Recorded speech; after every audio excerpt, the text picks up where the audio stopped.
negosyo, baligya diri, baligya dito. Lagmit makita sa merkado. Pero karong panahon na kay high-tech social media na diretso. Post diri, post dito.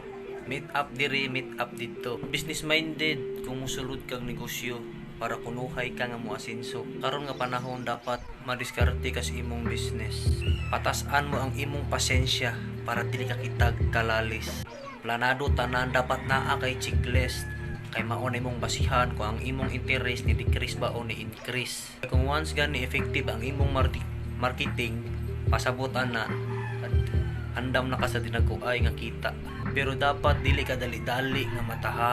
Una-hunaon mo pag-ayo ang mga estratehiya kung giunsa mo pagmugna. Dapat imuhang makuha ang ilang gipangita. Partinas pamaligya busa bisag ginagmay nga negosyo ipadayon na. Ang importante is marangal ang imong gibaligya. Wala kay tao nga gitamakan o layo ka sa sala. Kay ang negosyo permero ray lisod. Kay kung mulambo ka diha ra ka makamatikod.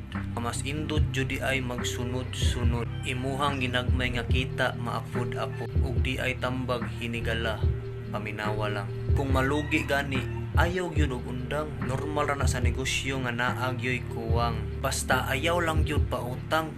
Kay bawo na ta kini mga palautang, timpos tigbayad, iyahal nagsuksok sa gaang, kinahanglan pa nimong dad-an og sundang para mobayad lang. Ug sa katapusan nga mensahe, mas maayo pang mangitom sa sig diskarte kaysa mamuti sa sig inarte. Pamaligyag siya ako dito ka.